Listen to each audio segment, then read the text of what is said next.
Welcome to boxing matchup day 4. Who wins a 12-round lightweight fight between 1988 Julio Cesar Chavez and 2002 Floyd Money Mayweather? I'm Jersey City boxing fan. Remember, I'm not an expert. I am just a fan. Julio Cesar Chavez, man, in the 90s and the 80s, this guy was just amazing, man. He was like 80s up until around 90, 93, 94, unbeatable, right? He fought from 1980 till 2005, finished with a record of 107 wins, 6 losses, and 2 draws. But, and this is a big but, in 1993, he was 87-0. 87 wins, no losses, no draws. That was until he fought Pernell Whitaker, at which time he had a draw with Pernell Whitaker, but I thought he lost that fight. Pernell, in my opinion, beat Julio Cesar Chavez in that fight. But it took actually 91 fights for him to have his first loss. Incredible. I actually feel like this won't happen again. I don't think you're going to see a record like that of 87-0 with no draws either ever again. Notable opponents that he had, there's just too many to mention, but he fought Ruben Castillo, Roger Mayweather, Rocky Lockridge, Juan Laporte, Edwin Rosario, Meldrick Taylor, Hector Camacho, Greg Haugen, Terrence Ali, and Pernell Whitaker. And, Pernell Whitaker is his first slip, other than the Meldrick Taylor fight, which he won, but you could kind of say maybe there's a little bit of a slip there because it took him to the very end to do it. Chavez's body punching was incredible. I mean, I just watched some highlight reels of him where, he's digging to the head, digging to the body. And the really impressive thing is that when he got the guy hurt, he's still digging to the body. He's making the guy go up and down to try to cover up and creating space. So, I remember especially in the Meldrick Taylor fight, which is really interesting because he has just maybe 20 seconds left, and when he hurts Taylor real bad, or maybe a little bit more, but around that point, and he nails Meldrick Taylor, he could tell he's hurt, and Taylor starts coming toward him. I'm assuming that Taylor's thinking I'll try to hold on to him, but Chavez is just backing up, maintaining that space so that he's going to be able to get the punches in and land effective punches, which he does. And at the end of the video, I think I want to talk more about this fight just for a little bit.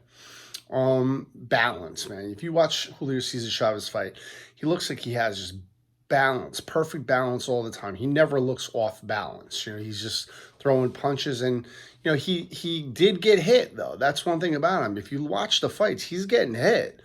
But it never really seemed to move him back when he's in his prime. He could take a punch, man, better than just about anybody.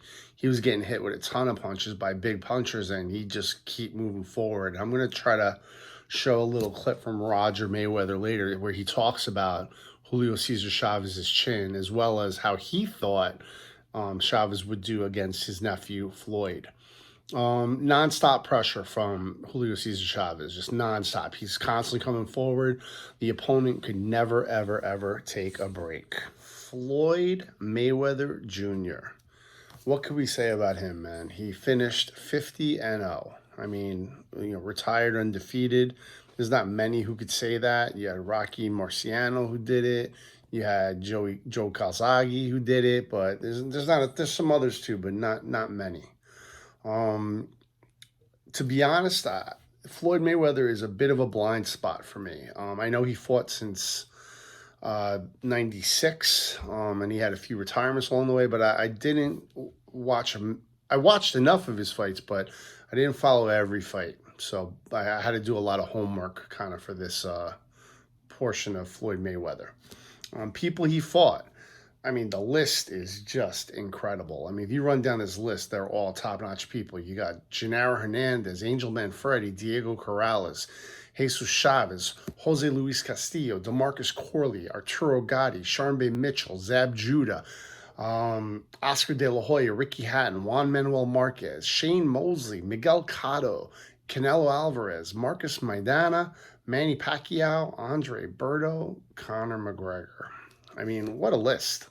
I mean, that is an impressive list. Crafty, right? He's a defensive genius. You got to say that. A defensive genius. When he doesn't want to get hit, he's going to make it really hard for you because you're not going to hit him. You're not going to find him. He was a good counterpuncher who would come forward at times to be an aggressor, but a lot of times he was counterpunching. Now, his chin, obviously, good chin, but not as good as Chavez. Okay, I don't think you could say he has an amazing chin because I definitely saw him get hurt in the rounds more than I saw Chavez get hurt at his peak points in his career. He was hurt by Maidana. That was later, but Zab Judah hurt him. Shane Mosley rocked him. I mean, Shane Mosley hit him with a shot that Floyd was clinging to his arm to try to just hold on for dear life. That was really early in the fight. DeMarcus Corley, Ricky Hatton, Oscar De La Hoya. De La Hoya fight, I mean, was close. I mean, if one judge scored one round to De La Hoya, just one round difference, it would have been a draw. That's how close that fight was. People say that his Jose Luis Castillo, the first fight, the win in 2002, shouldn't have been a win. I have mixed feelings about that. But total respect for Mayweather. I mean, he's one of those fighters, though, that a lot of times when I watch his fights, I don't like watching the fights. I don't know if that makes sense to you, that I respect him. I mean, what amazing skill, defense, incredible. But I used to feel that way, and I'll get people knocking me on this, but I used to feel that way about Pernell Whitaker too. Pernell Whitaker, I think, is one of the best fighters ever. Honestly, I think Pernell Whitaker is incredible, and Roy Jones too, right? I didn't love watching their fights. I guess they were too good a lot of times, or they were too, they just didn't want to get hit. Well, that's the point, right? You shouldn't want to get hit, but sometimes it made for boring fights. But you can't take anything away from them. They're doing their job, right? Okay, now we go to the Facebook comments for this matchup. I put up a lot of these hypothetical boxing matchups a while back, and I'm going through them now, the comments. My buddy Charlie says, I hate watching Mayweather run all night. He's great at defense, but he bores me to death. Not sure if he would beat him, but I root for a quick knockout by Chavez. But I think it would take 10 rounds to finally KO Floyd. It's one for Chavez. My review on this is that, I see this as a similar fight to Chavez Meldrick Taylor in 1990. And I think Mayweather would box and keep it a distance. However, what people forget is that in the Meldrick Taylor fight, Chavez was landing that whole fight with hard punches, even though Meldrick was winning the rounds. And it's weird because when I watched that fight initially in 1990, I think it was St. Patrick's Day, if I'm not mistaken, you saw Meldrick beating Julio Cesar Chavez. That's how it appeared at the time to me, that Meldrick Taylor is just kind of outboxing Chavez, and Chavez is coming forward, but he's losing the rounds. Then toward the end, it started to shift. But you kind of thought, look, Meldrick has way too much of a lead here, and he's going to win this pretty easily. When I rewatched that fight recently, it's a different story. I see it as, Meldrick Taylor's winning the rounds, but it's like, at what cost? At what cost to his body and to him? He won the rounds with boxing, but Chavez gave him a beating, like a beating. He was so messed up at the end, his face and the body punching probably just, sadly, I think that fight had a lasting effect on him. He looked like he suffered a lot after that, and it's sad. It really is sad. But so it just shows you that sometimes you could win rounds, but you're really losing. I put here that I think Floyd would do even better boxing against him than Meldrick, thereby forcing Chavez to press the issue more and fight and cause damage earlier on. I think Chavez would start causing more serious damage early on and force Floyd to be ineffectually defensive. I have here Chavez by a split decision. So I kind of think that Chavez would realize early on that he'd have to up his game and kind of force the issue more than he thought he had to do in the Taylor fight. All right, my buddy Matt on this one, Matt Freeman. Mike, he says, I agree with you 100% on this one. Chavez was a tough SOB. You realize that at one point in his career, he had a record of 87 wins, 0 losses, and 1 draw? That's insane. And the list of good fighters he faced along the way is too long to put here. I always knew that Chavez could punch. He also could punch relentlessly without stopping from the beginning to the end of a fight. I watched the first Meldrick Taylor fight, and like you mentioned, even though Chavez was down late, he never stopped punching, and eventually his hit percentage went up. Because how much can one person take? Even block punches to the arms and gloves eventually start to hurt. When that happens, defense starts to suffer. I know people say Mayweather is one of the greatest of all time. Maybe if you isolate his defensive skills, yes. He was slicker than snot, trained well by his dad and uncle, and had a great game plan for every fight. But his offense, while highly efficient, incredible accuracy, was not what one would call imposing. He did not have one punch KO power. Honestly, he did not even have 10 punch KO power. Sure, he got lucky once or twice, the second Hatton fight, but he fought a lot of one-sided decisions against guys who chased him around the ring but never caught him. Julio Cesar Chavez was also fast, much more so than people remember, especially in his prime. He always moved well and had great balance.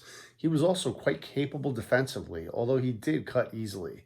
His chin was stone, and Mayweather's was definitely not. And again, his endurance was limitless. He would not have tired from the chase. He would have landed enough punches early to sap Mayweather along the way, and eventually he'd have gotten him in the corner and knocked him out. I think the fight, would have gone precisely like the Taylor fight, except it wouldn't have ended so controversially. 10th round midway, Mayweather would have been TKO'd. All right. My buddy Ryan just says it would be a sick fight, so no vote there. So basically you have everybody picking Julio Cesar Chavez, which I think is smart, even though Floyd's great. What I want to show you now, I hope I can find it, is a little clip of Julio Cesar Chavez recently, a few years ago, talking about Floyd and the state of boxing today, of like who could have hung with the people back then in the 80s and 90s. Creo que Chile hubiera enfrentado a los peleadores de los 80, 90, no hubiera tenido nada que hacer, la verdad, pero le tocó una época donde algunos ya los agarró ya de salida. ¿Usted cree que podía ser bueno, que podía sostener y ser campeón en los 80s? En su... No hay ningún peleador. No, la verdad no. ¿No mira pelear? Ha sido una pelea difícil para mí, pero yo creo que yo le hubiera ganado en mi apogeo. Por todo eso, ¿por qué? Porque yo era un peleador que atacaba, forzaba, no daba espacio, iba a estar forzando, golpeándolo abajo, arriba, y yo estoy seguro que al final de los 12 rounds yo lo hubiera noqueado. So, as you can see, Julio Cesar Chavez, he admits that it would be a tough fight for him against Floyd, but I don't think there's any doubt in his mind that he was going to win that fight. And as for boxers nowadays compared to the 80s and 90s, he doesn't seem to think that they could hang back then.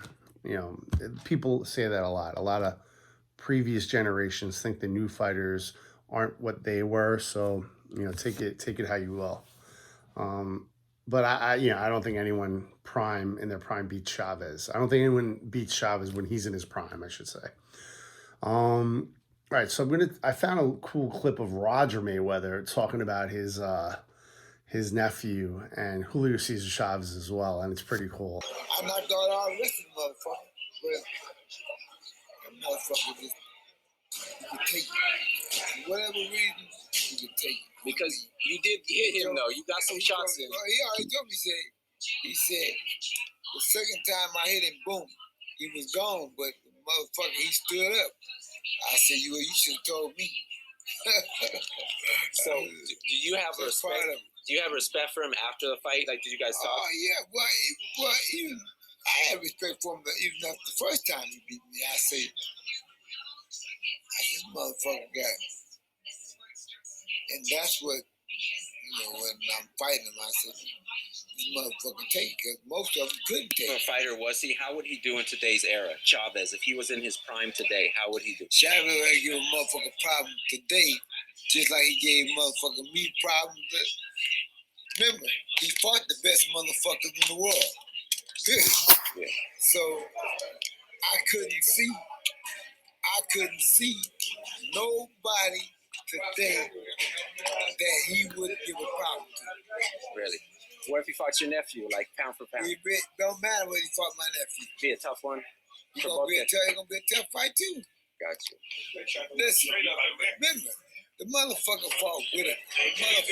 He fought all them It was pretty cool seeing Roger Mayweather there, kind of just pointing to his chin, saying how, you know, he knocked other people out with those punches, but Chavez just kept coming forward, and it's the respect there. I like to see that you see the respect that he had for him and how he feels his nephew would fare against him. I talked about it before in my little review, but or when I was talking about Chavez and Taylor, but Meldrick Taylor, great boxer, beating Chavez all the way for most of those rounds. But when you really look back on it, Chavez was giving a beating to Taylor all along the way also. And, you know, when he, like I said, when he landed that punch at the end that hurt him real bad, he kept his cool, maintained his distance, and was able to knock him out in that corner. And Meldrick kind of went back all awkward down. He beats the count, gets up. The first thing fighters know is you got to look at the referee and show that I'm okay, I'm okay. And, you know, he might have said at first, I'm okay, but then Richard Steele's kind of asking, are you okay? And he's looking, apparently Lou Duva, they said, came up on the apron of the ring, and Meldrick was distracted by that. And, you know, that could have cost him the fight. I mean, if he was just looking at Richard Steele saying, I'm okay, he would have let him come out. In 2 seconds, the fight's over. But it's just amazing how it goes. He's looking over at his corner, apparently, not paying attention to the ref. And that was enough for Richard Steele to say, you know what, one more punch, you know, could cause really bad damage. And as it turned out, that fight might have already caused permanent damage to Meldrick Taylor. Who knows what one more punch would have did, or two more punches. So, you know, I'll take, a lot of people will argue with me on this one. I thought it was a fine stoppage. I had no problem with it. The way he, like, you know, and Richard Steele tended to stop the fight and kind of cradle the fighter's face. And, you know, he seemed to have a lot of empathy for the fighters. So no problem with that. Other people, you know, I don't think the ref knows exactly what time it is. And I think maybe some lights come on in the corners to show that it's not much time left, but he might have been not have noticed that. Who knows? I don't blame him for that stoppage. Lastly, I'm going to end here with just that it's a Sunday night. It's May 31st it's now June 1st, but it's in the middle of the night going toward the next day. And, you know, America is burning all around, man. I mean, it's, I don't get political in these things, but it's just, it was a crazy weekend, and all the things that happened is so sad. You know, I just hope that we get through this, and, you know, we get to a better place. And for me, these videos have kind of just helped me through, you know, a tough time. And I hope that we all can find something to get us through a tough time while also making the world a better place. You know, we all got to stick up for each other, and inequality shouldn't exist, and we gotta help our fellow man and fellow woman and whoever, everyone out.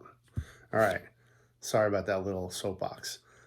I am Jersey City boxing fan, and remember, I am not an expert. I am just a fan. Jersey City boxing